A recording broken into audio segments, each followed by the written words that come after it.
Buenas tardes, soy Sebastián Valenzuela, director de investigación y creación de la Facultad de Comunicaciones de la Pontificia Universidad Católica de Chile, y con las imágenes que vieron recién han sido un resumen de los paneles, las ponencias, los lanzamientos y todo, incluso los desafíos técnicos que hemos tenido.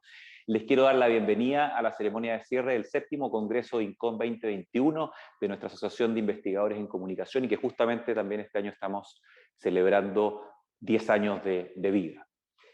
Este congreso, como ustedes saben, fue organizado este año por primera vez por 2 casas de estudio, por el Instituto de la Comunicación e Imagen de la Universidad de Chile y por la Facultad de Comunicaciones de la Universidad Católica.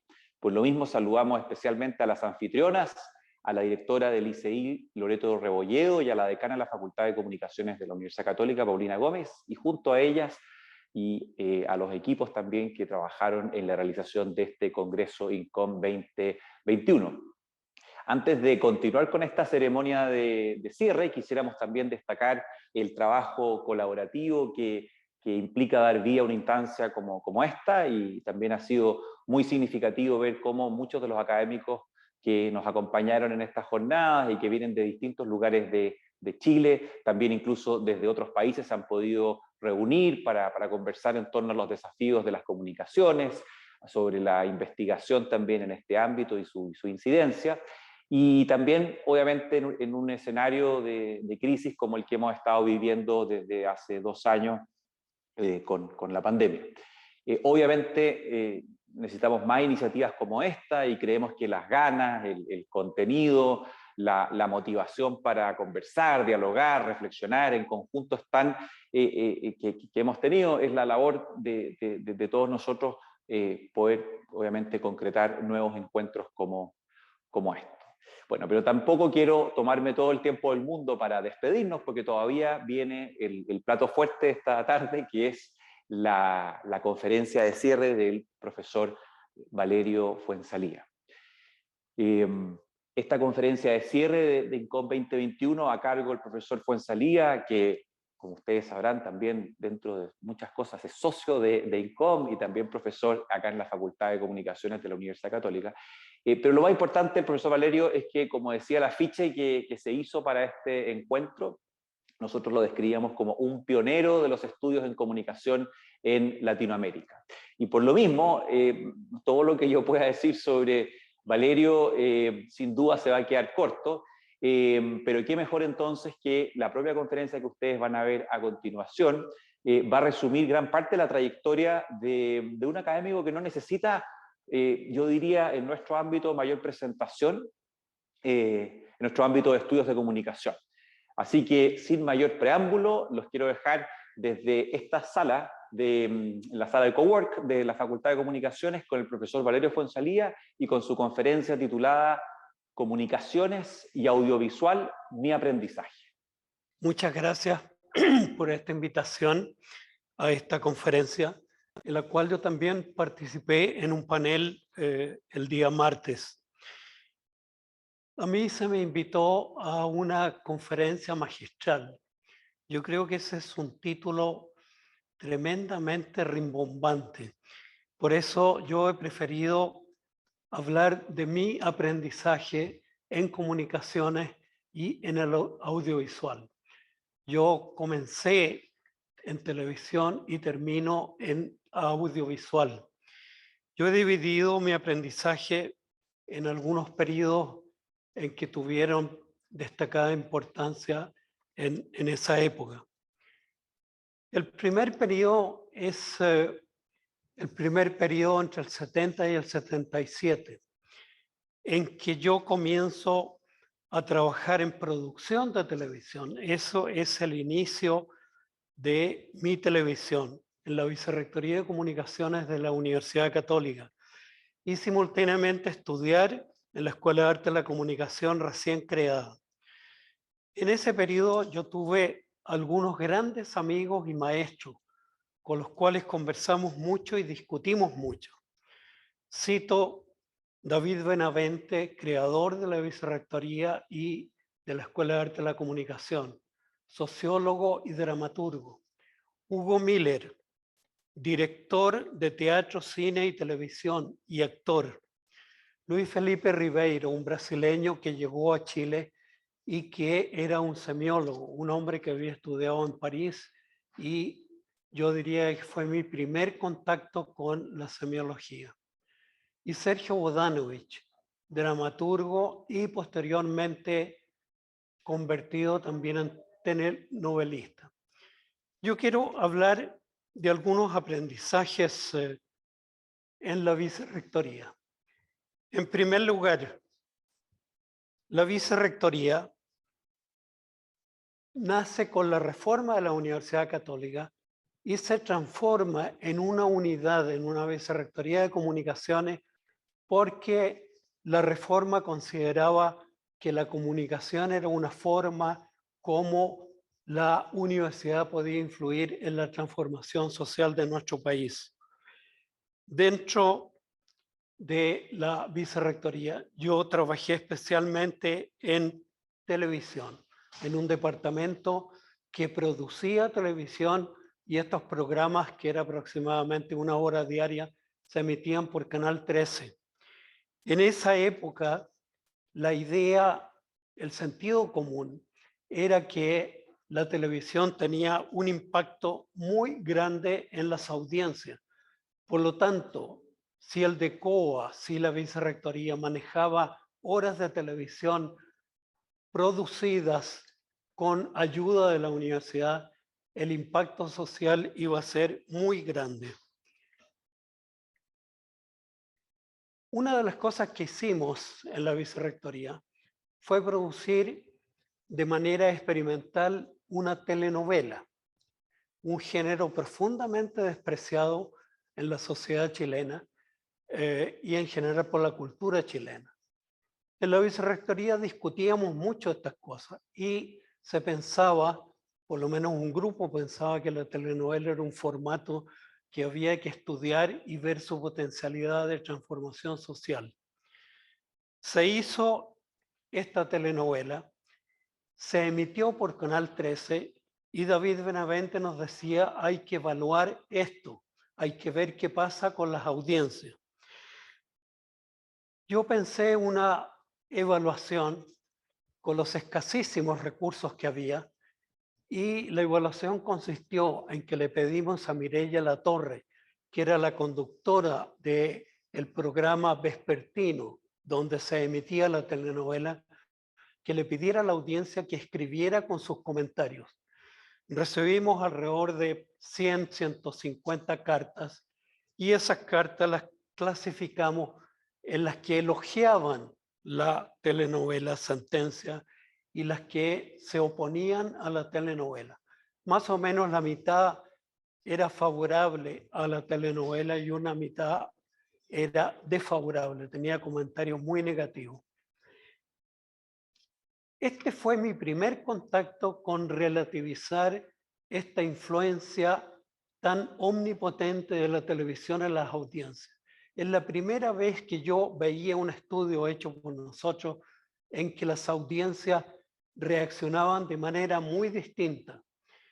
Y esto significó muchas conversaciones, especialmente con estos amigos como era Luis Felipe Ribeiro y Hugo Miller.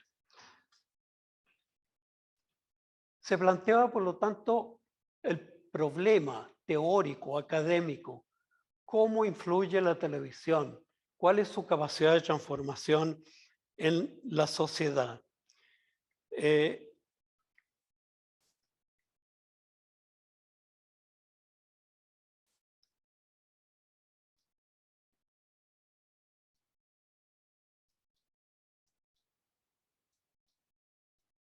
no me cambian. A lo mejor tienen que cambiar allá. Bien. Otra experiencia también en relación a televisión e influencia social es el proyecto Sentencia, en el cual yo trabajé entre los años 74 y 75. Esta fue una serie de radio emitida por una emisora de Santiago, de alcance nacional, y una serie de televisión hecha desde la universidad y que fue transmitida por Televisión Nacional de Chile. Esta serie fue elaborada por el profesor Luis Bates, que posteriormente fue ministro de Justicia. Él en esa época trabajaba en la Escuela de Derecho de la universidad y él trabajó mucho en que la práctica profesional que tenían que hacer los alumnos de Derecho se realizara en unos consultorios a los cuales podían acceder sectores populares cuando estaban en sectores populares y ahí tener una asesoría para resolver sus problemas. En la Escuela de Arte de la Comunicación, con la dirección de Hugo Miller, se hizo la guionización y la realización de esta serie de radio y de televisión. Y nosotros en la vicerrectoría tuvimos que proporcionar un esquema de cómo la dramatización, la guionización tenía que imbricarse con la educación, que era el tema que proponía la Escuela de Derecho. Pero también nosotros teníamos que evaluar el impacto que producía esta serie radial y televisiva. Nosotros en la vicerrectoría elaboramos un esquema de cómo la guionización de la ficción tenía que tener mensajes educativos que la universidad, que la Escuela de Leyes había definido como los objetivos de aprendizaje. Y posteriormente evaluar si esto se iba cumpliendo. Y la evaluación nuevamente cuestionó este impacto educativo.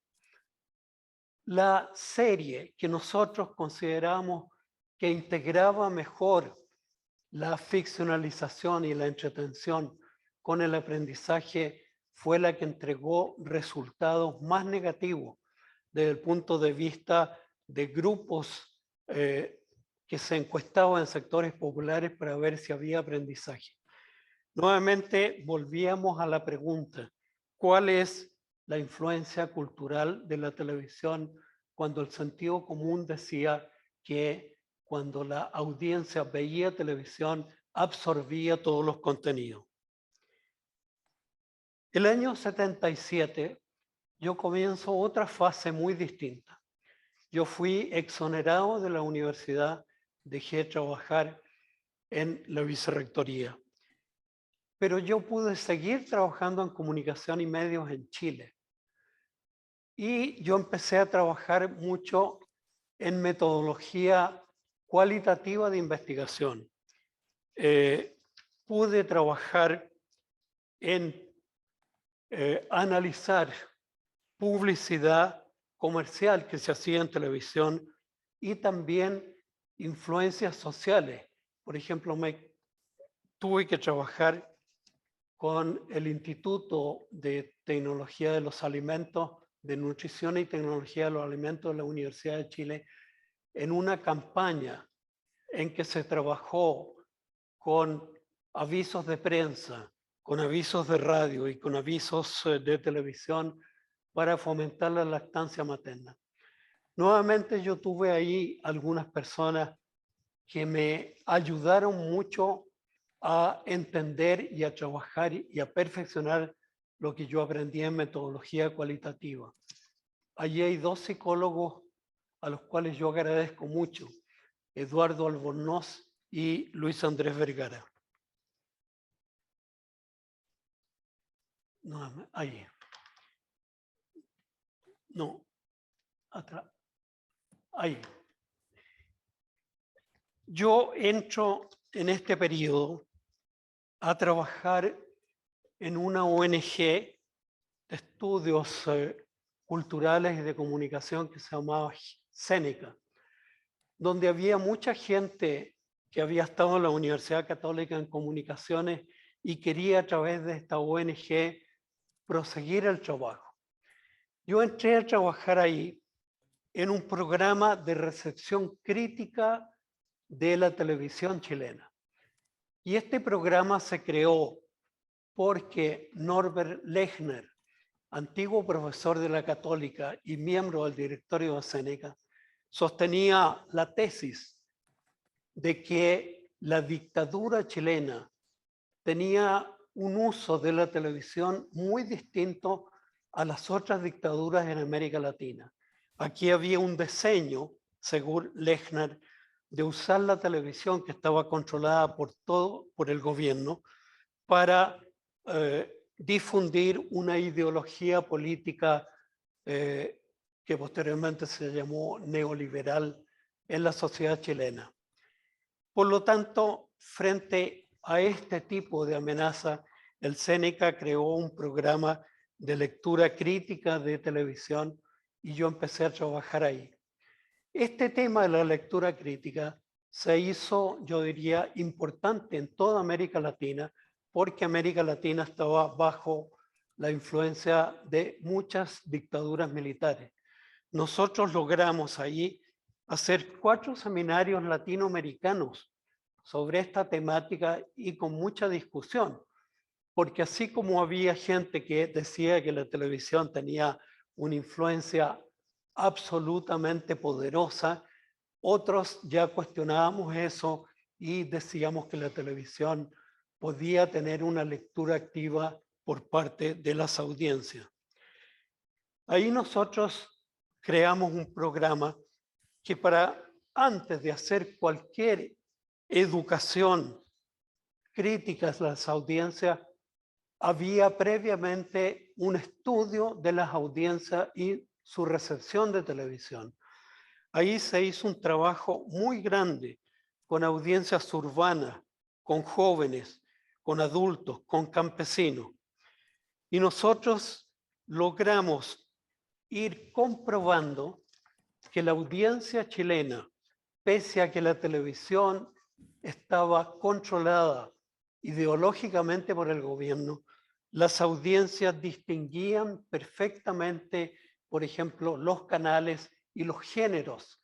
La audiencia era capaz de entretenerse con una telenovela, por ejemplo, en Televisión Nacional de Chile, pero cuando llegaba la hora de la información se iban a otros canales o simplemente apagaban la televisión. Esto desmentía totalmente el sentido común, pero además la teoría del flow, que era una teoría que en estos años, fines de los 70 y 80, estaba muy de moda, especialmente en Gran Bretaña. Según esa teoría, las audiencias no tenían la menor selectividad de programas y canales. El flow significaba que la gente, como veían una tecnología en que había un flujo de información con publicidad, con humor, con series ficcionales, la audiencia este flow lo consumía sin distinguir ningún género uno distinto de otro. Todo el estudio que nosotros hicimos desmentía completamente la teoría del flow. La gente distinguía la credibilidad a distintas fuentes noticiosas. Le otorgaba más credibilidad a la información de Canal 13 porque decía este canal es menos sesgado. En cambio, no otorgaba credibilidad a la información de Televisión Nacional de Chile. Le otorgaba mucha credibilidad a fuentes independientes, radios como Radio Chilena y Radio Cooperativa, que tenían una visión mucho más crítica en relación a la dictadura. Por lo tanto, la gente construía la información y le otorgaba un significado político, una interpretación. Estas eran ideas que cuando posteriormente yo podía discutirlas, por ejemplo, en Europa, llamaban mucho la atención, no solamente porque teóricamente eran una ruptura con el sentido común frente a la influencia de la televisión, sino porque en un país bajo dictadura podíamos hacer estudios de audiencia. Una cosa muy impresionante que ocurrió en esa época es que el año 84, Televisión Nacional de Chile creó el programa Informe Especial. Y este programa tuvo mucho éxito de rating y en nuestros estudios la gente espontáneamente mencionaba este programa, le otorgaba alta credibilidad y lo mencionaba con la palabra es un programa educativo. Esto era absolutamente sorprendente para nosotros, como un programa que era un informe, un reportaje periodístico, la gente lo resignificaba con un programa educativo. Por lo tanto, eso nos obligó a estudiar qué significa educativo para esta audiencia con la cual nosotros estamos trabajando. Y educativo, nosotros logramos entender que para ellos significaba que la educación tenía que ver con sus problemas de vida cotidiana. Educación no era sinónimo de educación escolar y mucho menos de una enseñanza de temas universitarios. Ese fue mi punto de partida, que la universidad a través de la vicerrectoría podía entregar las visiones universitarias sobre los problemas de Chile y educar a las audiencias. Aquí las audiencias nos decían, la educación que nosotros necesitamos es hablar de nuestros problemas de la vida cotidiana, pero además estos problemas tienen que estar expresados por nuestras propias personas conocidas en el lenguaje que nosotros hablamos. Por lo tanto, lo educativo era un tema y era una forma de expresión.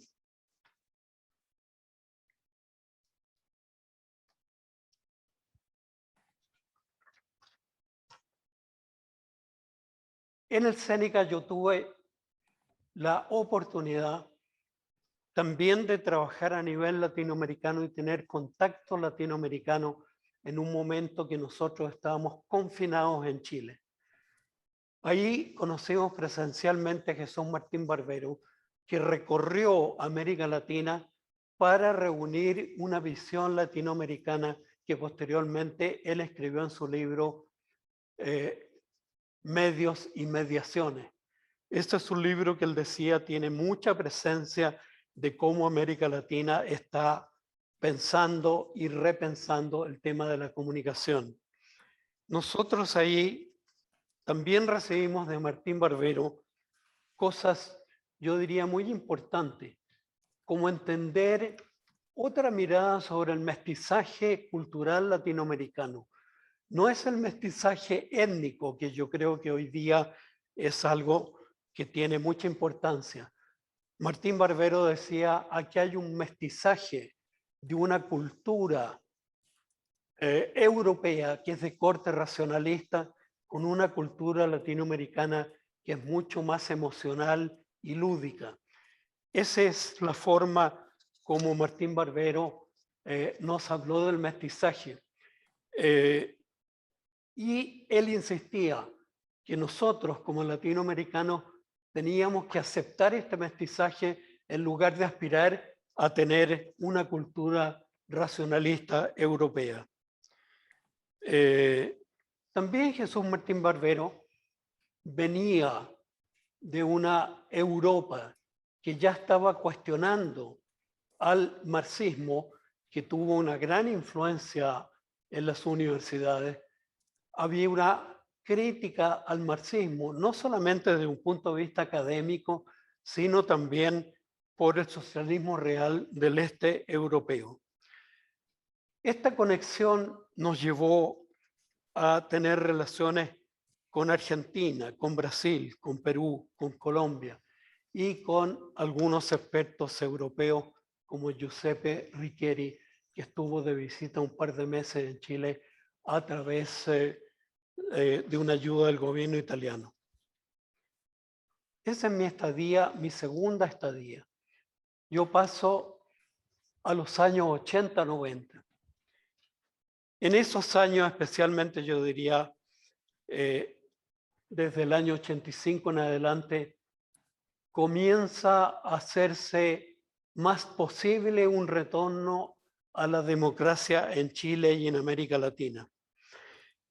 Yo tuve en esa época, el año 88, la posibilidad de viajar a estudiar la televisión de Gran Bretaña, la BBC y la ITV, el canal privado que le hacía competencia a la BBC.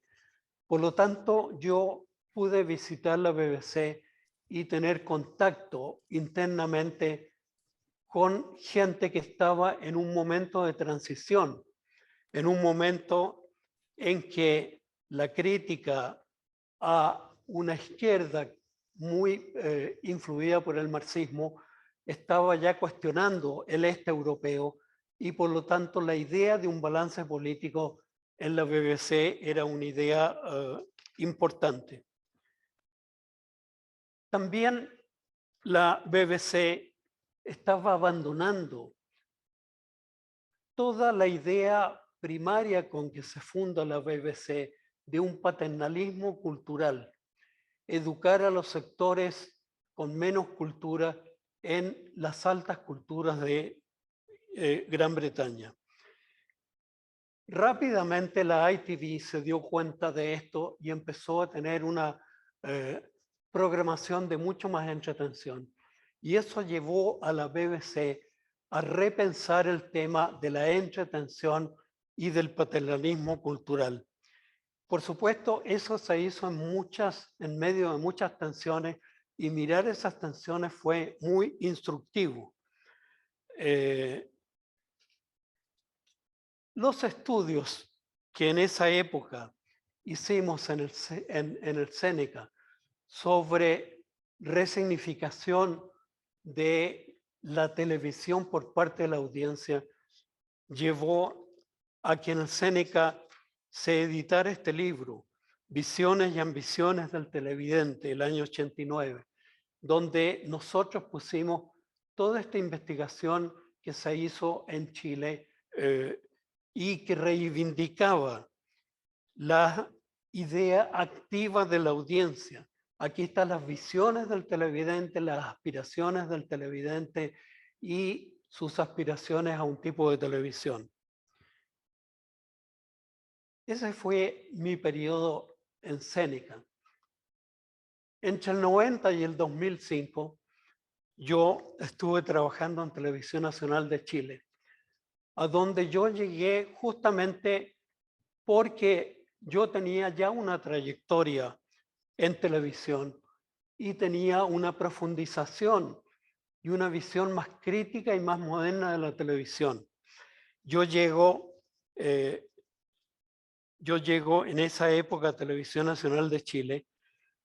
A mí en Seneca me había tocado estudiar el tema de la televisión pública, las transformaciones ocurridas en Chile y también algunos modelos europeos y más profundamente la BBC. Por lo tanto, mi primer trabajo en Televisión Nacional de Chile fue hacer desde Televisión Nacional la ley de reforma de Televisión Nacional que se emitió el año 92. Hubo un acuerdo entre Televisión Nacional y el gobierno de Elwin que una buena ley de televisión tenía que brotar con el apoyo de los expertos en televisión. Ahí se seguía estrictamente el criterio de la BBC. Las cartas reales de la BBC que se otorgan cada 10 años se hacen trabajando con la BBC, no contra la BBC. Se puede ser muy crítico de prácticas de la BBC, pero cualquier reforma se hace junto con ellos para que no hayan aspiraciones infactibles por la televisión. Terminado ese trabajo que fue de un par de años, yo me integro a la dirección de programación para trabajar en estudios de audiencia, otra área que yo había trabajado mucho y por largo tiempo.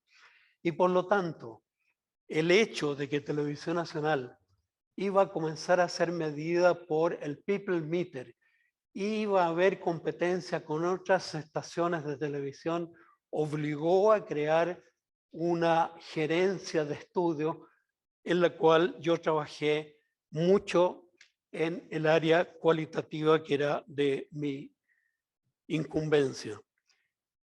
Estos estudios eran para tomar decisiones en programación. Por lo tanto, el área de mayor uso de estos estudios era la dirección de programación, la dirección de prensa y el área encargada de la imagen de Televisión Nacional. Está evolucionando Televisión Nacional hacia ser un canal creíble y pluralista en la percepción por la audiencia. Esa era la gran preocupación de todas las direcciones, pero prensa tenía la necesidad de decir, somos nosotros percibidos entregando una información plural y balanceada, o seguimos con la huella de un canal de la dictadura que era de propaganda del gobierno. Había también otras áreas estrictamente de programación. ¿Cuáles rostros? ¿Cuáles telenovelas? ¿Cuál es el trabajo con niños?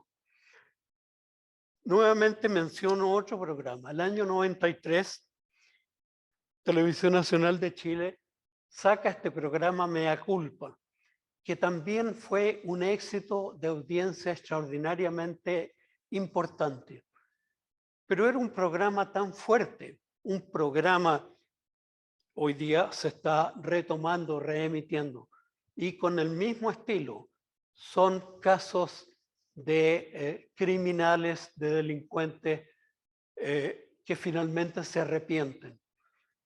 Ese programa, cuando empezó a darse, tuvo una audiencia muy polarizada.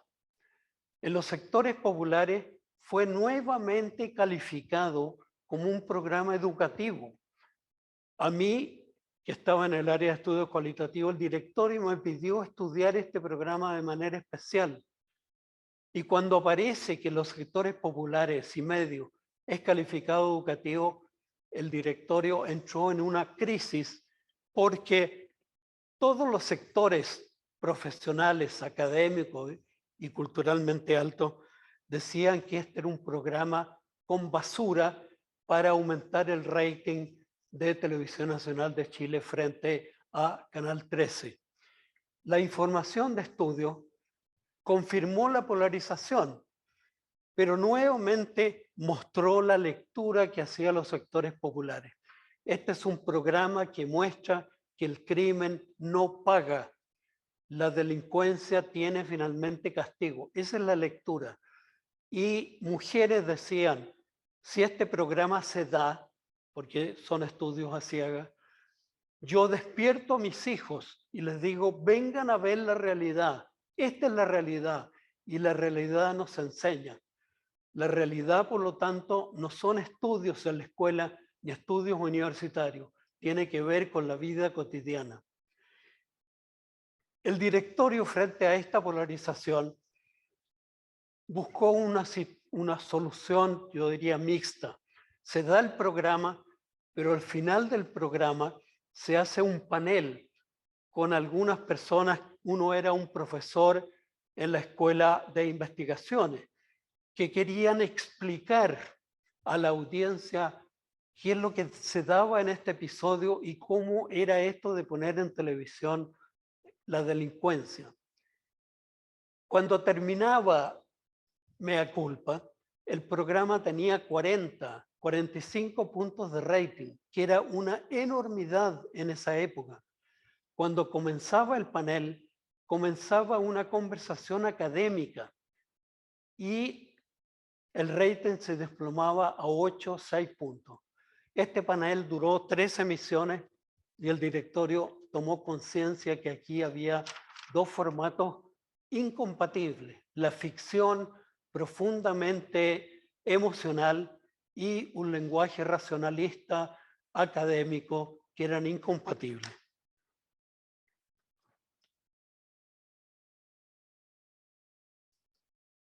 Yo quiero también tocar otro punto en que yo aprendí mucho. La telenovela, y especialmente la mujer. En esa época, el sentido común en Europa y en América Latina era que la telenovela era un programa alienante que alejaba a la mujer de la realidad y que la hacía vivir en un mundo fantástico de ensueño. Este era un tema profundamente discutido. El año 93, en Sao Paulo, se hizo una conferencia internacional sobre telenovela en que participaron dos importantes académicos norteamericanos, Emil McAnany, de la Universidad de Austin en Texas, un experto en comunicaciones y con mucho contacto hacia América Latina, y un sociólogo, Potter, que a través de sus estudios de modernización decía que había una correlación entre el consumo de televisión y la modernización. Consumo de televisión en que la telenovela era un género por lo menos 40 o 50% del consumo. ¿Cómo se podía explicar que en estos países hubiera modernización consumiendo una televisión y telenovelas alienantes? Ese fue el tema de esa reunión. En Brasil se realizaron estudios de consumo a través de focus group y de observación del hogar en que se miraba el consumo de mujeres, especialmente de la telenovela. Y se concluyó en una cosa completamente distinta al sentido común de la época. La telenovela generaba discusión, una discusión entre muchachas que llegaban a una época en que iban a optar por estudios universitarios, terciarios, o por trabajo, o por contraer matrimonio y ser dueña de casa. Ese tema, ellos sentían que la televisión lo planteaba y desafiaba a las audiencias y por lo tanto generaba discusión familiar. Las madres querían tener nietos y pedían a sus hijas que se casaran y fueran dueñas de casa. Y las muchachas querían más bien estudiar y tener independencia económica. Unos años después, 10 años después, Rosario Sánchez en Montevideo hizo un estudio etnográfico con mujeres consumidoras de telenovelas brasileñas. Y nuevamente la etnografía mostró que la lectura que hacían estas mujeres era una lectura en que comparaban sus vidas con lo que mostraba la telenovela brasileña, que iba tomando un rumbo cada mes, yo diría, de emancipación feminista. Nuevamente, el sentido común era un sentido común en que la influencia de la televisión no era tal como se sostenía. Cuando yo en reuniones en Europa hablaba de estas cosas, la gente sentía que uno estaba haciendo aportes académicos que en Europa no podían hacer, porque ellos no hacían estudios de audiencia. Y por lo tanto había un hablar que era un hablar que introducía, yo diría, novedad. Y la última cosa que yo quiero mencionar, parte de mi aprendizaje, la influencia de las emociones en el visionado de televisión era tan palpable, tan fuerte, emociones de desagrado frente a ciertos rostros, emociones de agrado, de credibilidad. En los estudios de prensa de rostros, la gente no tiene la palabra credibilidad, pero leía la credibilidad en los rostros. Esta persona yo le creo. Esta otra persona, yo no le creo. Miren los juicios a los cuales llegan las personas observando el rostro. Por lo tanto, el rostro transmite emociones y no solamente emociones de simpatía o desagrado, sino que emociones de un nivel como de credibilidad o de no credibilidad. Eso a mí me llevó a empezar a profundizar mucho en el lenguaje audiovisual. ¿Qué diferencia tiene el lenguaje audiovisual con el lenguaje académico de texto escrito? Y eso me hizo leer muchos autores, como por ejemplo Walter Ong, estudios sobre la oralidad primaria, la oralidad sin lectoescritura, cómo es la comunicación en esa época. Y esa comunicación es básicamente gestual, a través de rostros y del cuerpo. Posteriormente, Eliseo Virón llamó a esa gestualidad del cuerpo el cuerpo significante. Eso me llevó a estudiar mucho más la cultura literaria y la oralidad secundaria introducida por la radio y por la televisión. Ahí hay estudios de Havelock. Me llevó a repasar un libro clásico, Paideia, cómo se entiende la educación en la Grecia antigua de oralidad primaria. Y la educación se entiende a través de la ficción. Antes de la escuela, muchos siglos antes de la escuela, la educación en Grecia era a través de la ficción de la Ilíada y la Odisea. La escuela es una creación muy posterior. Eso me lleva a mí a estudiar mucho más lo lúdico. Nuevamente un texto clásico, Homo Ludens, un texto que amplía la noción de lo lúdico mucho más allá del juego de niños y muestra cómo lo lúdico impregna toda nuestra cultura, incluso la cultura más académica, más seria. Se hacen concursos para contratar un profesor o para instituir un juez. Eso es una de las formas lúdicas, el concurso, la competencia por alcanzar una meta. Esos son los aportes que yo fui estudiando en esa época.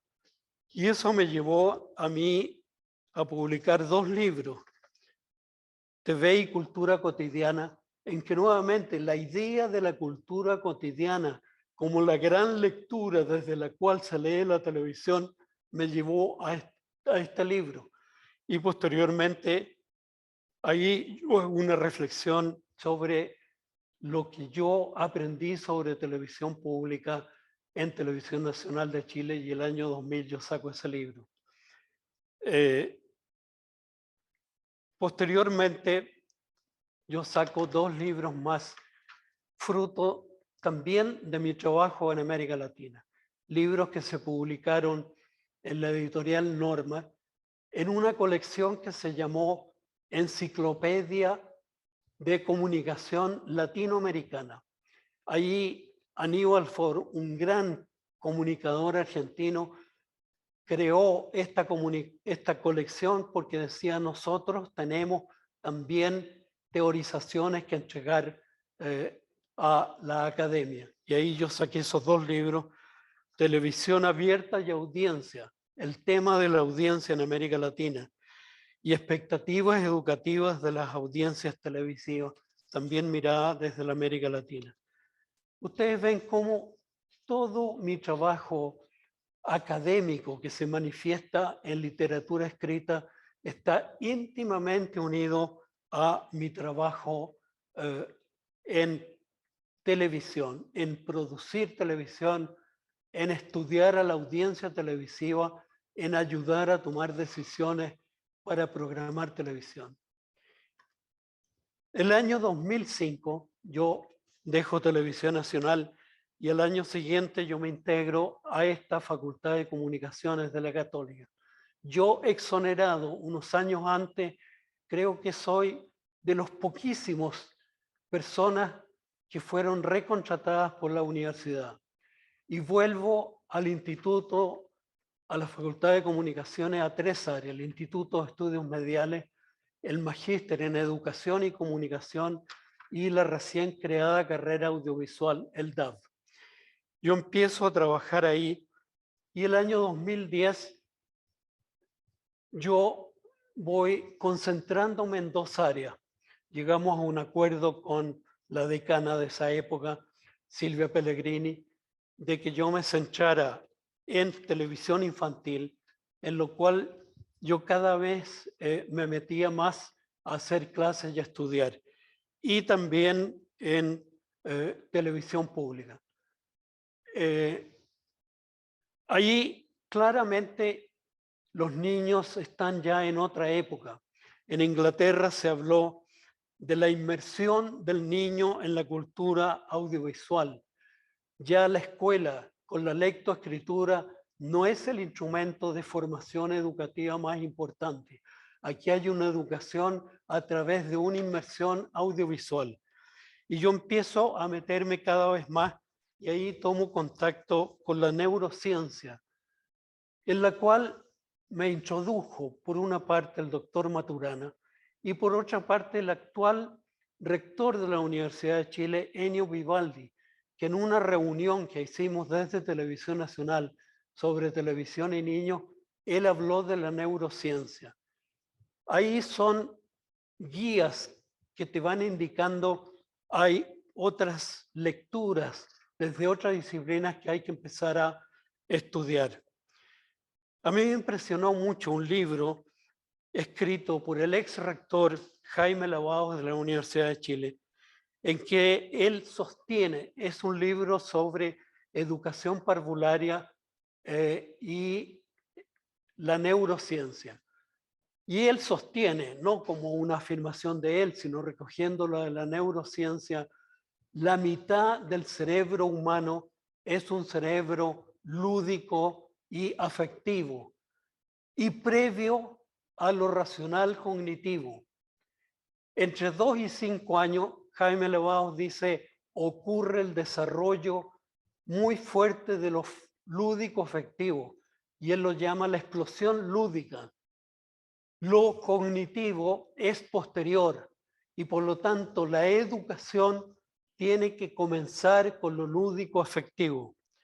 Todo eso a mí me llevó a ciertos autores como Winnicott, un psicoanalista de niños importantísimo, al punto que su obra completa escrita está siendo traducida para ser publicada en Chile en texto escrito.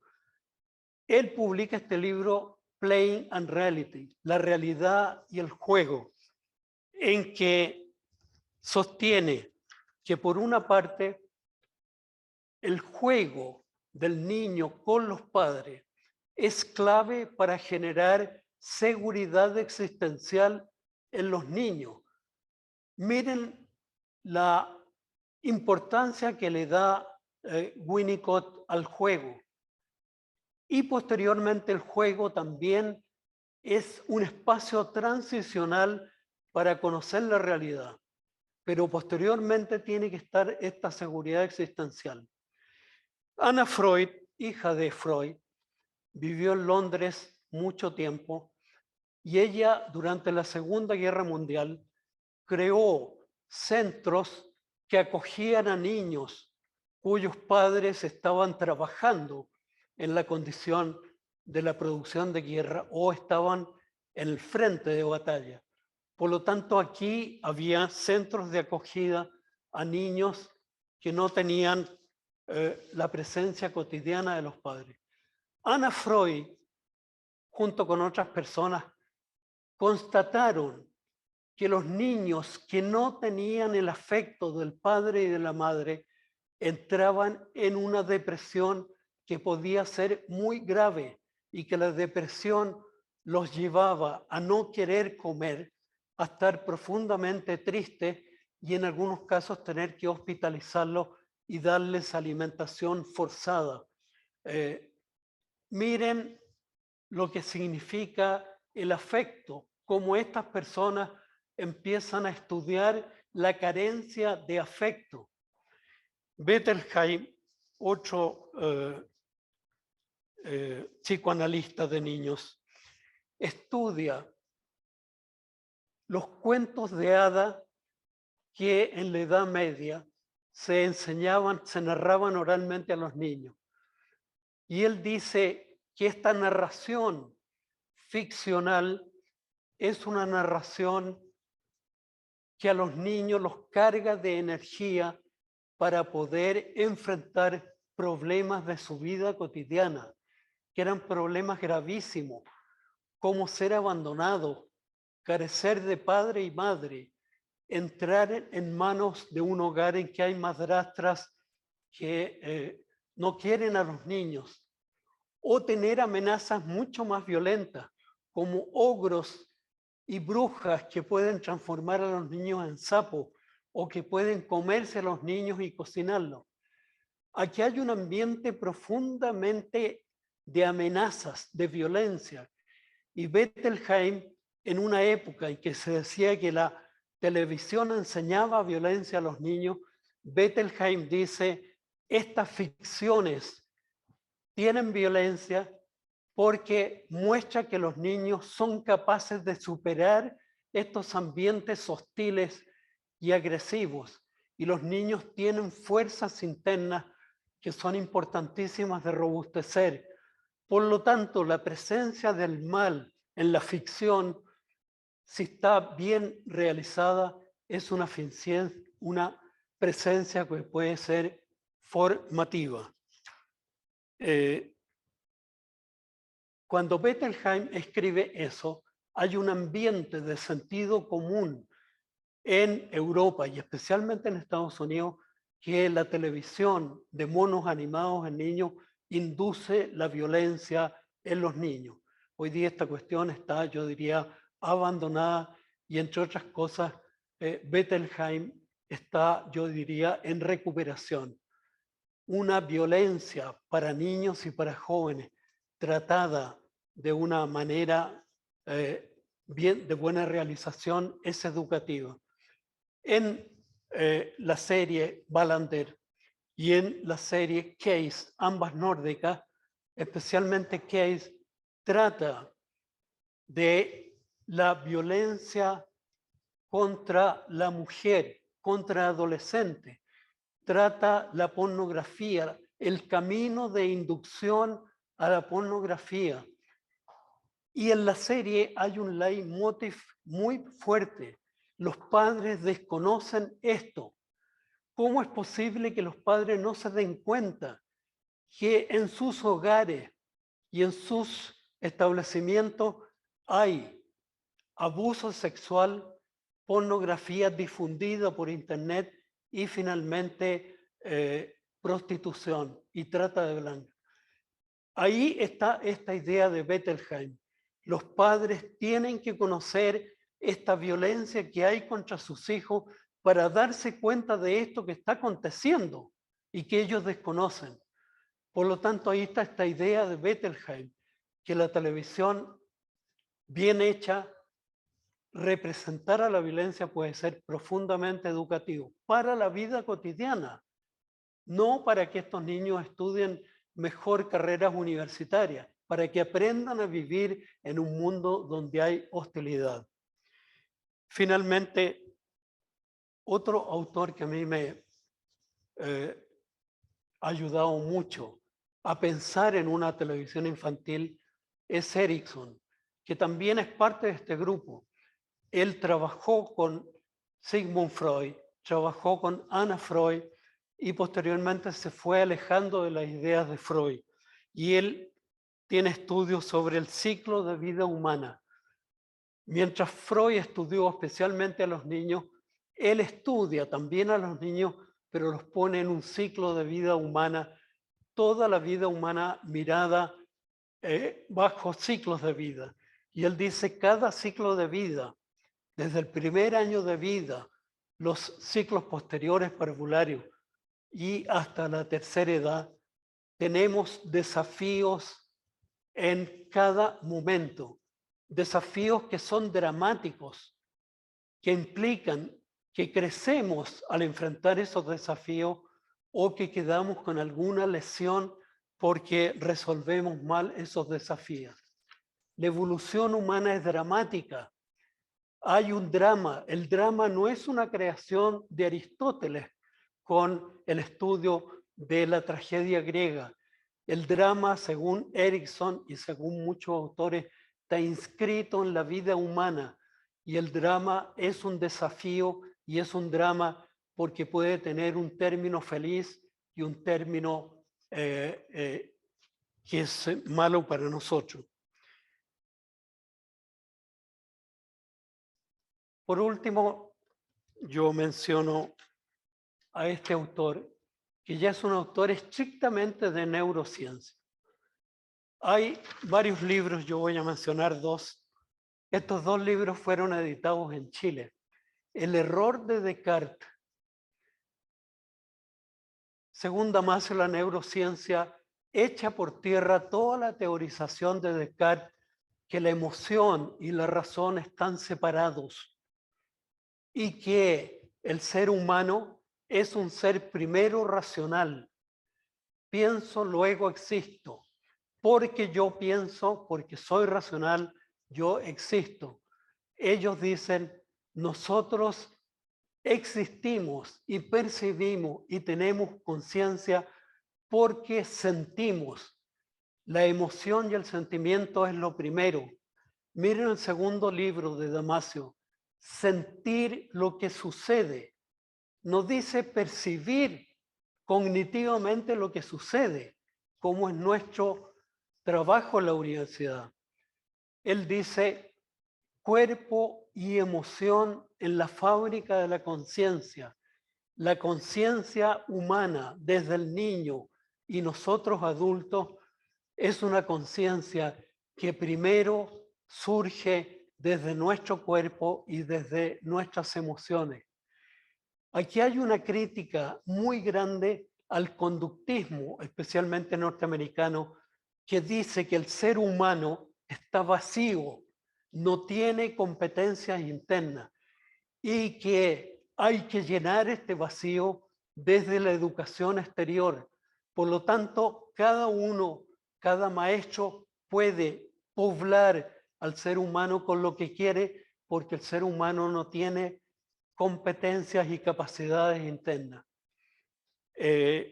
Hoy día eso está muy desprestigiado, pero en su época esto era aceptado. Y el conductismo llevó a un tipo de educación en que hay que meterle dentro del cerebro a las personas conocimientos que posteriormente tienen que memorizar y después repetir en las pruebas de rendimiento. Este tipo de educación hoy día está totalmente en cuestión. Hoy día la educación tiene que comenzar desde la entretención, lo lúdico, el afecto. Esos son los primeros pasos. Afortunadamente en Chile, en la educación parvularia de 0 a 6 años, esto ya está mucho más internalizado.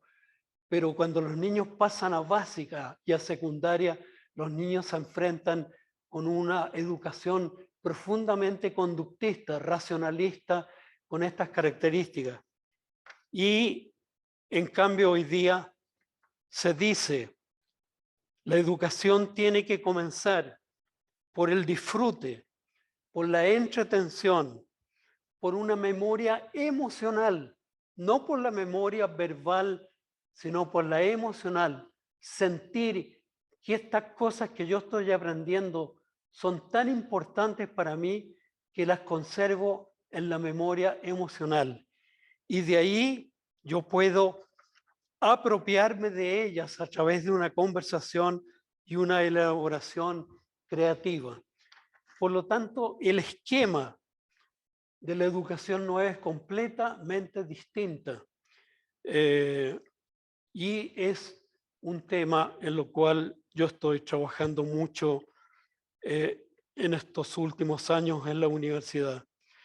Yo creo que este tipo de educación es muy consonante con el lenguaje audiovisual, que es lúdico, afectivo y gestual. Se entrega no con palabras, sino por rostros y gestos. Yo creo que hay un nuevo tipo de televisión educativa en que está íntimamente unida la entretención, el cuerpo, los afectos y la apropiación educativa. Yo estoy trabajando desde la universidad esta temática. Yo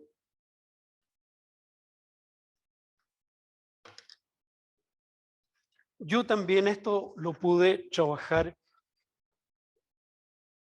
para la televisión pública, no solamente chilena, sí, chilena en los 2 últimos años. El interés mío por la televisión pública hizo que el año 19 y 20 yo le propusiera a la universidad hacer un estudio de la crisis de Televisión Nacional de Chile y proponer con mucha independencia de Televisión Nacional una propuesta de reforma de Televisión Nacional de Chile. Eso a mí me llevó a trabajar fuertemente el año 2020, todo el año, con independencia de Televisión Nacional de Chile. Esto fue un trabajo de la universidad apoyado por la Facultad de Comunicaciones, por el Instituto de Ciencia Política y sin remuneración de parte de Televisión Nacional de Chile. Por lo tanto, eso nos daba una autonomía muy grande. Ahí yo también en uno de los capítulos escribí las ideas sobre un canal segmentado para niños, que a mí me parece que es una de las plataformas segmentadas que tiene que tener Televisión Nacional de Chile.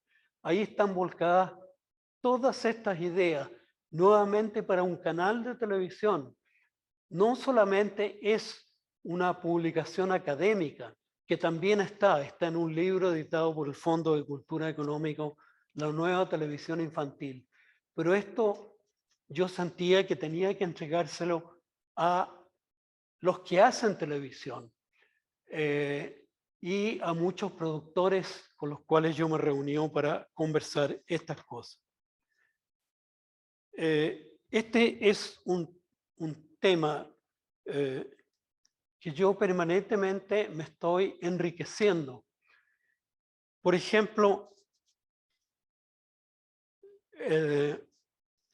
yo le he dado una interpretación distinta a la teoría del espejo formulada por Lacan, el psicoanalista francés. Él descubrió y le dio una dimensión muy interesante a que el niño, alrededor del primer año de vida, se reconoce a sí mismo cuando se mira en el espejo de cuerpo entero y reconoce que es él. Eso es muy impactante cuando el niño lo interpreta de esa manera, porque el niño su cuerpo lo ve parcialmente, ve las manos, se toca con las manos la cara, se puede ver los pies, pero ve como algo que no es él. Cuando él se da cuenta que él en el espejo se ve a sí mismo, Lacan dice, aquí comienza el reconocimiento del yo profundo del niño, del moi del niño, del ipse del niño. Esto lo recoge una británica para estudiar el audiovisual, Laura Mulvey, que era del British Film Institute, con quien yo tuve mucho contacto y lo sigo teniendo hasta el día de hoy. Laura Mulvey estudia y publica en la revista Screen, el año 75, la imagen de la mujer en el cine de Hollywood, especialmente los años 50, 60 y 70.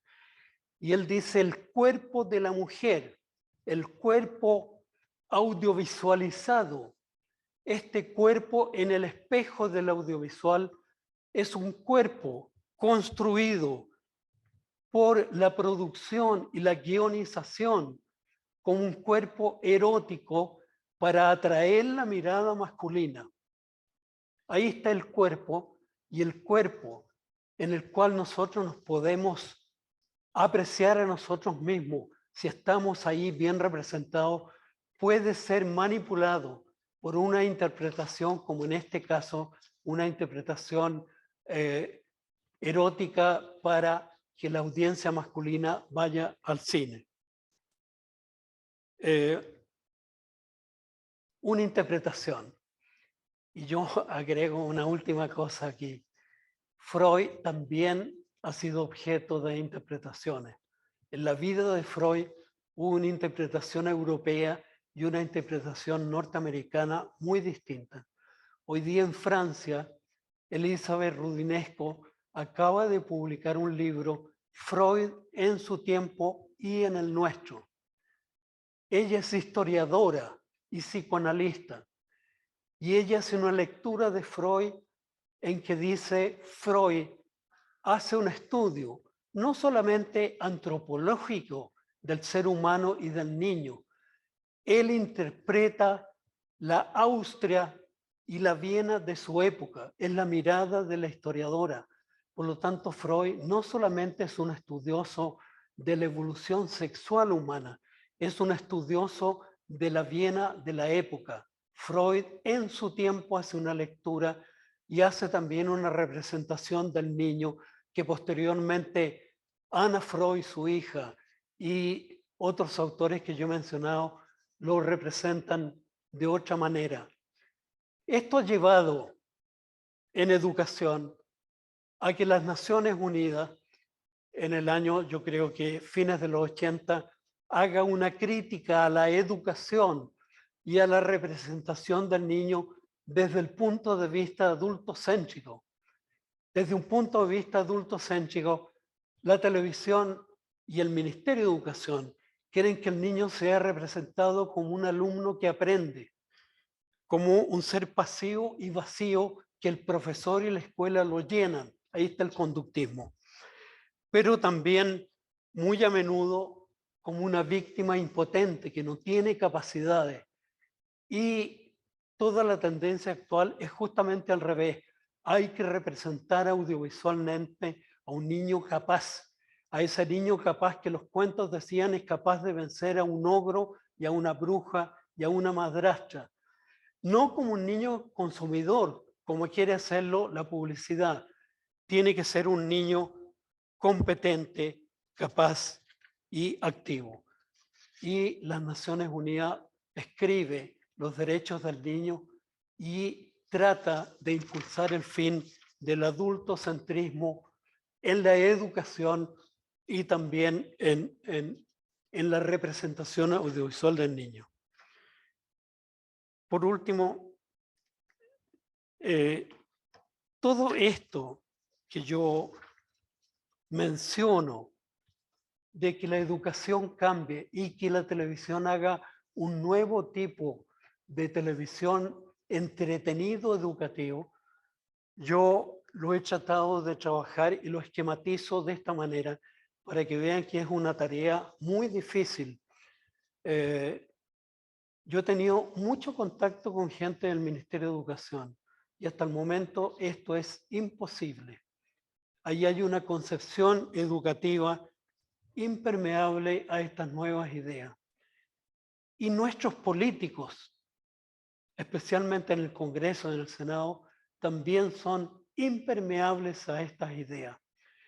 En la ley del año 2018, en que se crea un canal educativo que está tratando de salir al aire en Televisión Nacional de Chile, no hay una palabra, no existe la palabra un canal para los niños donde haya entretención. La palabra entretención no existe. No existe una televisión que ayude a descansar al niño.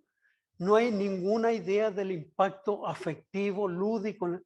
Todo eso es ignorado por nuestros legisladores. Hay mucho que hacer con ellos. Para ir terminando. Yo les decía que el año 2019 2020 yo trabajé desde la Facultad de Comunicaciones retomando el tema televisión pública en Chile. Cómo explicar la crisis de TVN y cómo dar nuevas ideas para una nueva televisión pública en Chile.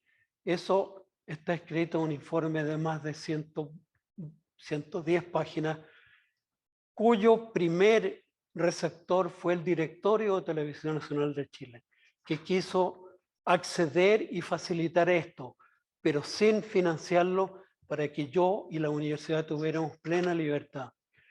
Y ahí yo al final pongo los títulos de los capítulos. Cómo tiene que haber una televisión al servicio de la audiencia, de los públicos, no del gobierno de turno, como fue la dictadura, no del sistema político binominal, como es lo que hizo la reforma del año 92, en que el gobierno no iba a ser el dueño de Televisión Nacional, pero la clase política era la que administraba Televisión Nacional. Hoy día eso es imposible, porque la política está muy desprestigiada y la gente no acepta este tipo de información política. Hay que crear una comunicación ciudadana en que pueda participar la sociedad civil y no solo los partidos políticos. Por lo tanto, hay una mirada distinta a la información, pero también tiene que haber una mirada distinta para fortalecer una televisión regional. Televisión Nacional tiene 9 centros regionales que están, yo diría, perdidos desde el punto de vista del desarrollo regional. Tiene que haber un canal para niños en que están todas las ideas que yo expresé. Tiene que haber una televisión cultural, pero hay que reconocer que en Chile hay una televisión de nicho, de alta cultura, y una televisión cultural popular, y que tenemos que servir a ambas culturas. Y hay medios de comunicación distintos y eso es lo que se trabaja ahí. Tiene que haber una televisión generalista que yo creo que tiene que estar al servicio, especialmente, yo diría, del desarrollo de las industrias culturales. Y por último, hay un capítulo muy largo sobre la crisis de gobierno de Televisión Nacional y cómo llegar a un gobierno distinto.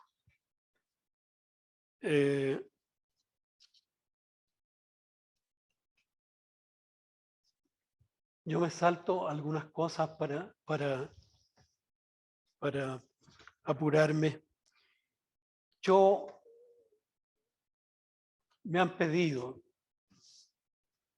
que yo diga algunas cosas sobre cómo miro yo el estudio de la comunicación en Chile y en América Latina. Yo creo que en primer lugar, nosotros tenemos ciertas características en América Latina que yo creo que no asumimos plenamente. José Márquez de Melo fue el primero que dijo y escribió que América Latina tiene una cierta característica en los estudios de comunicación. Él dijo, hay una fuerte tendencia latinoamericana para estudiar la comunicación, para tratar de ayudar a resolver estos problemas. Es una comunicación que está muy lejos de la tendencia europea del media studies, que es una televisión académica que estudia nuevos problemas desde la mirada de los libros escritos anteriormente. Es un estudio para la academia, no para los medios de comunicación, ni para cómo la comunicación puede ayudar a resolver nuestros problemas latinoamericanos. Yo creo que esto es un aporte. Desde la neurociencia, un chileno, Francisco Varela, dice que nosotros percibimos y tenemos conciencia de los problemas para actuar y resolver los problemas, no para tener más información y discutir con otras informaciones de manera académica, es para actuar.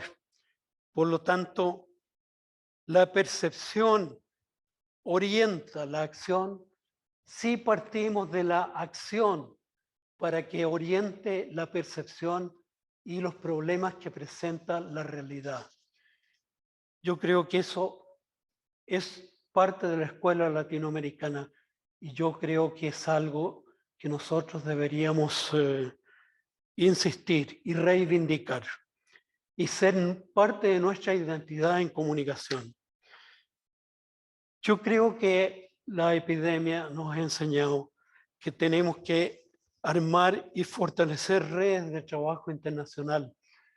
Yo creo que las reuniones por Zoom nos muestran cómo es posible intercambiar. Yo tengo justamente en Televisión para Niños una red académica y de productores de televisión, de guionistas de televisión, para intercambiar. Y ahí cabe cualquier postura. Yo creo que Ovitel y la telenovela ha sido un inicio importante de estas redes. Ovitel hace 2 o 4 semanas atrás publicó su informe anual número 15. Es la red latinoamericana más productiva en investigación. Lleva 15 años investigando la telenovela. Yo creo que es un ejemplo que tenemos que repetir. Por lo tanto, yo insisto en este punto de trabajar en red. Ustedes también pueden apreciar cómo en mí hay una fuerte influencia de la interdisciplina.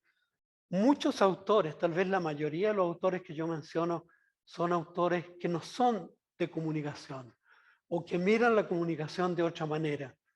Pero hay una enorme cantidad de autores que provienen de cultura, del estudio de la evolución de los lenguajes, de lo lúdico, de la evolución antropológica del ser humano. Yo creo que la interdisciplina hoy día yo la percibo de otras formas en las cuales a mí me han involucrado. Hay muchos autores que entregan publicaciones de work in progress y las envían a otros expertos y le piden su opinión. A mí me han llegado ese tipo de, no para la publicación, no es una evaluación de la publicación para una revista. Simplemente, mira Valerio, yo sé que tú en este tema podrías ayudarme. Mándame tus observaciones. Eso es work in progress y yo creo que eso es trabajar de forma interdisciplinaria. En los últimos meses, esta red académica que se llama academia.edu está haciendo lo mismo. Antes de poner a circular ciertos estudios, se lo envía a algunas personas y les dice, por favor, yo quiero su opinión.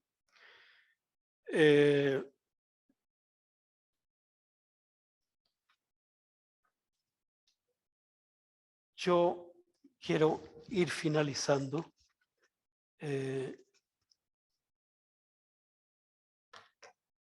Yo creo que también el tema de la neurociencia tiene implicancias políticas. En Chile estamos en un momento de construir una nueva constitución, pero también apreciar aportes de algunas personas como Maturana. Ellos y un gran grupo de neurocientíficos hablan de que el pacto social jurídico que cristaliza en una constitución tiene una raíz humana previa al pacto jurídico. Y esa raíz humana está en la empatía emocional. La palabra empatía ha sido puesta, yo diría, de moda y con un valor político por la neurociencia. Maturana en Chile hablaba de la biología del amor, el amor cívico, la amistad cívica. Esa empatía tiene una raíz biológica y eso es previo al pacto jurídico. Es la ilustración la que obligó a trabajar más bien en pactos jurídicos porque era la manera de jurídicamente rebelarse contra las monarquías reinantes. Pero hoy día la neurociencia está reivindicando la importancia de la empatía, y esa empatía no es una cuestión determinista. La cultura la puede transformar en antipatía y también la puede transformar en expatía, indiferencia, que yo creo que está en la raíz de todo el estallido que ocurrió en Chile. Es un estallido no solamente socioeconómico, sino que es un estallido de un grupo muy numeroso que se siente que no es parte de esta sociedad ni que es apreciado en su dignidad. Yo termino con esto insistiendo que tenemos que recuperar a nuestra gente. Hay facultades en América Latina que tienen un curso de un semestre para recorrer a los autores latinoamericanos. Yo no sé si en Chile tenemos eso. Yo creo que esa es una forma de recuperar, no solamente de una manera acrítica, sino que también diciendo aquí hay aportes, pero hay vacíos y hay omisiones. La ciencia es así. Nunca se avanza con alguien que tiene toda la verdad. Y esto es lo que yo he querido mostrar aquí. Yo creo que Maturana, Varela, Sublet son hombres que tenemos que aprovechar. Agustín Esquella, que está dentro de la Constitución de la Convención, fue el primer autor que estudió jurídicamente la ley primera de televisión en Chile. Su tesis en Derecho en la Universidad de Chile de Valparaíso fue la Ley de Televisión de Chile del año 74.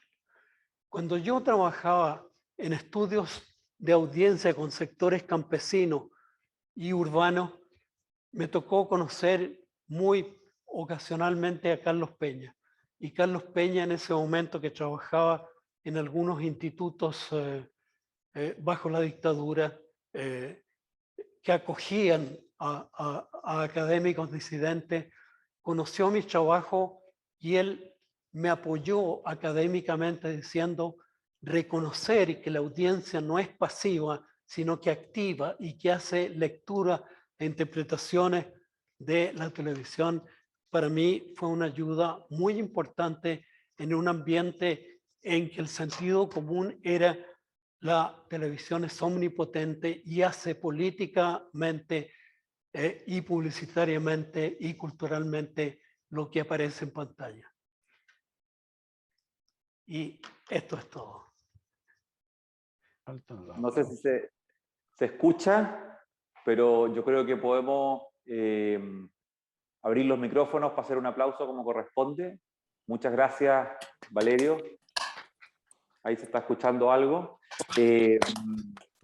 Han sido muchos los comentarios que me han llegado por interno, también hay varios comentarios en el Zoom, no voy a tratar de leer algunos, pero aprovechando que yo tengo el micrófono y la atención de ustedes, y en esa posición solamente me queda agradecerle a Valerio muchas de las historias que escucharon hoy día. Nosotros hemos tenido el placer acá en la facultad, muchos de escucharlas anteriormente, y siempre emociona. Yo diría que hablando de lo lúdico afectivo, pues también emociona. Así que muchas gracias, Valerio. Yo creo que no es fácil, sobre todo para quienes estamos en la academia, abrirnos en el sentido de contar sobre nuestra trayectoria y al mismo tiempo con una profundidad, no solamente sobre las reflexiones, pero también de la experiencia de vida. Y eso yo creo que probablemente es algo que a mí, por lo menos personalmente, me tocó mucho.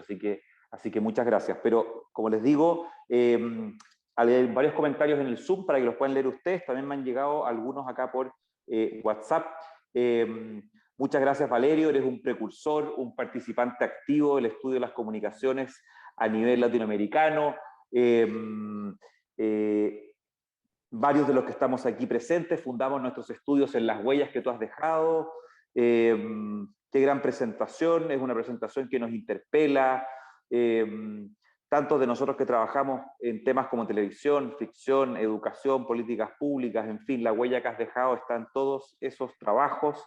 La capacidad, como tantas otras cosas, como tantas cosas que hoy parecen evidentes, lo son precisamente por esta capacidad que tiene Valerio de mirar las cosas desde una perspectiva que quiebra paradigmas. Bueno, podría seguir. La verdad que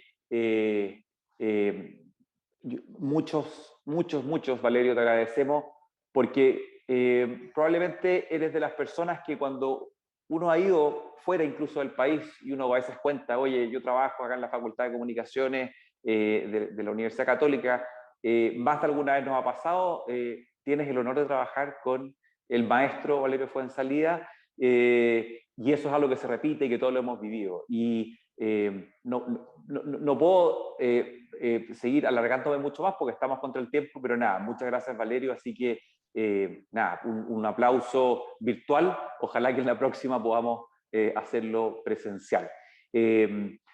Voy a ahora dar paso a la última parte de nuestra ceremonia de cierre y particularmente quiero darle la palabra a dos integrantes de la directiva de INCOM.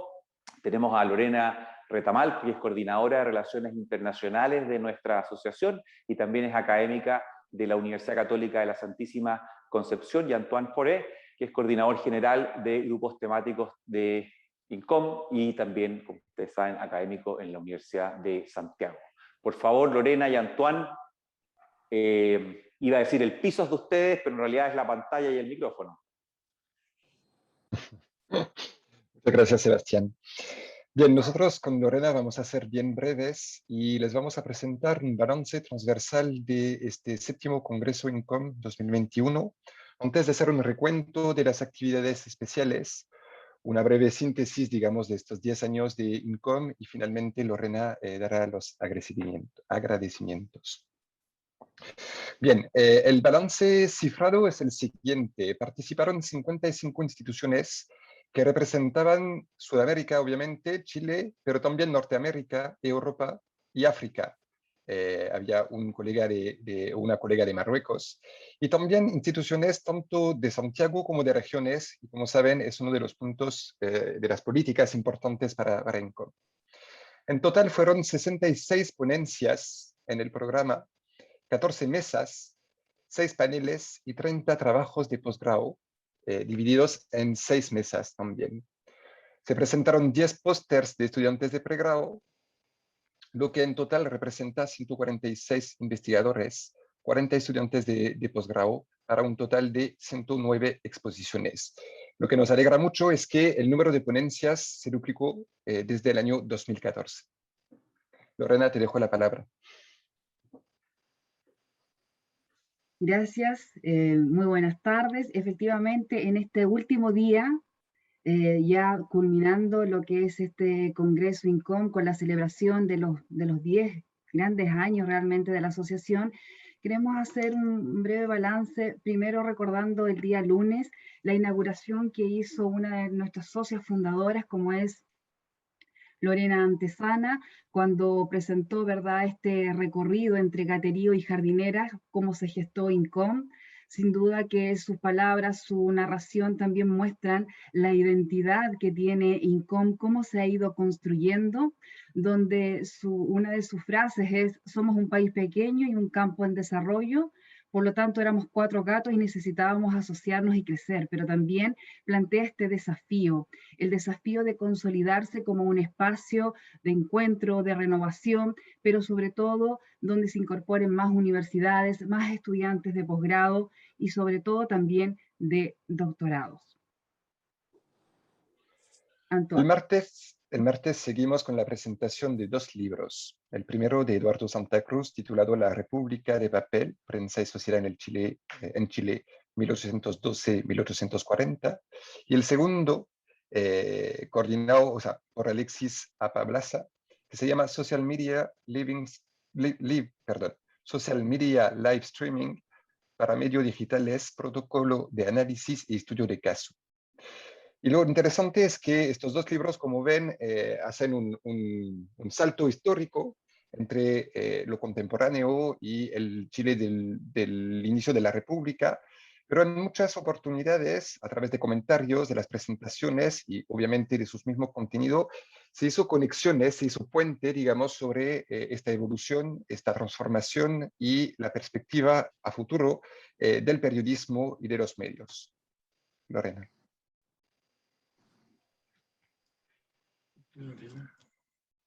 Junto a la presentación de estos libros, ¿no es cierto?, el día miércoles, ayer tuvimos la oportunidad de escuchar sobre las revistas científicas, sobre lo complejo de editar y publicar en revistas sobre comunicación, donde las dificultades, los aprendizajes y sobre todo las oportunidades de colaboración fue el eje central de esta conversación, donde nos acompañó Claudia Lagos de Comunicación y Medios, Rayín Condesa y Sebastián Valenzuela de Cuadernos Info, Rubén Sánchez de Perspectivas de la Comunicación, René Jara y Juan Pablo Arancibia de Representaciones.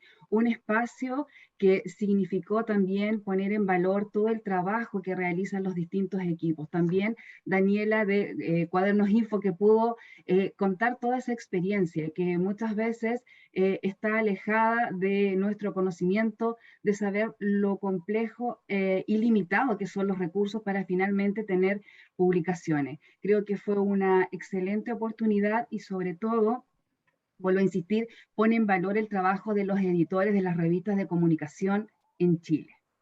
Y hoy día hemos finalizado con esta conferencia extraordinaria de clausura de Valerio Fuenzalida, que ha hecho este recorrido, pero además ha logrado transmitir y encantar con su trayectoria.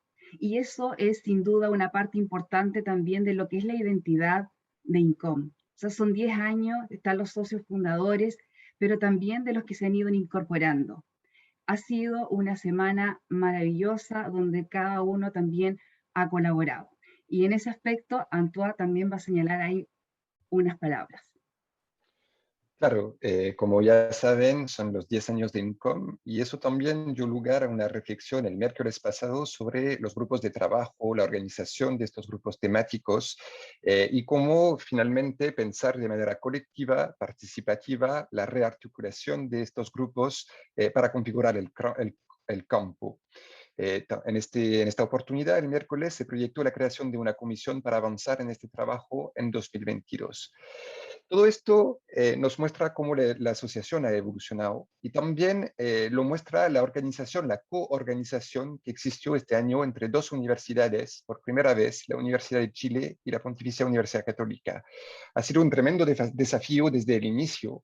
Los equipos se articularon, colaboraron, supieron encontrar las maneras las más sencillas y eficientes de organizar esta semana. No era fácil, como ya lo dijimos, había muchas ponencias, muchas mesas, muchos paneles, pero cada uno aportó y es un logro porque representa lo que ha sido INCOM desde el inicio, este trabajo de co-construcción, este trabajo de configuración del campo, esta articulación entre distintas unidades, departamentos, facultades, universidades y obviamente entre metodologías, entre enfoques teóricos. Es decir, que INCOM hoy día es un lugar donde se ven las diferencias, pero se articulan. Es un espacio que tiene distintos lugares, que promueve distintas temáticas, perspectivas, y eso yo creo que nos enorgullece a todos. En ese sentido también las dos conferencias que escuchamos el lunes para la inauguración y hoy con Valerio Fuenzalida para el cierre, bien muestran que estamos en ese trabajo de articular y de reconocer las trayectorias, de reconocer los aportes que hubo a lo largo de las últimas décadas. Finalmente, la experiencia de este congreso por segunda vez es una experiencia virtual que no fue exenta de dificultades. Para entrar en Zoom a todos nos costó en algún momento del congreso, pero se volvió también un espacio de diálogo con lo que se institucionalizó a lo largo de los días, esos 30 minutos de las 6 a las 6:30, para reunirnos en el lobby, para conversar, para echar talla. Y también fue la posibilidad, esta modalidad, esta experiencia virtual, fue la posibilidad de que varios y varias socias y socios se conectaran desde distintas partes del mundo, siguiendo así su vida, sus estudios, etc. Lorena, te dejo terminar. Muchas gracias. Bueno, y finalmente tenemos que agradecer a ambas universidades por este apoyo, pero en nombre de la directiva agradecemos a la Facultad de Comunicaciones de la Pontificia Universidad Católica de Chile, a su decana, Paulina Gómez, al Instituto de Comunicación e Imagen de la Universidad de Chile con su directora Loreto Rebolledo, quienes aceptaron el desafío de organizar este congreso en los 10 años, pero también no podemos dejar de mencionar a Jimena, a Pablo Julio, al comité científico, con Daniela, con Claudia, con Rayén, con Paulina, con Sandra y también a todo el equipo que hizo posible la presentación de las distintas ponencias y las respectivas transmisiones de los paneles y actividades especiales a través de las redes sociales. Pero también el agradecimiento es para cada uno de ustedes, de nosotros, que hacemos que esta asociación siga funcionando, siga creciendo. Una asociación que cada vez también marca un sentido mayor de identidad.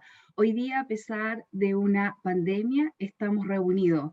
Logramos conectarnos, hacernos el espacio y sobre todo tratar de conciliar entre nuestra vida familiar, pero también nos hemos dado el espacio hoy día para estar todos juntos y reunirnos en lo que posteriormente será, ¿verdad?, la asamblea. Así que, una vez más, como directiva, agradecemos a todos quienes finalmente lograron hacer realidad el 7º Congreso INCOM. Muchas gracias. Muchas gracias, Antoine, muchas gracias, Lorena. Y voy a, obviamente, también aprovechar acá de agradecer a todos quienes nos han acompañado en esta ceremonia de cierre y durante, en realidad, toda la semana que ha durado el 7º Congreso de nuestra Asociación de INCOM. Vamos a invitar también, como decía Lorena y Antoine, a los socios de INCOM a participar en la asamblea de cierre que nos viene a continuación de esto, pero antes de que corten las transmisiones, vamos a mostrar un video de reconocimiento en estos 10 años de nuestra asociación a los socios fundadores de INCOM. Y el video viene a continuación y posteriormente la asamblea. Así que muchas gracias y nos veremos el 2022.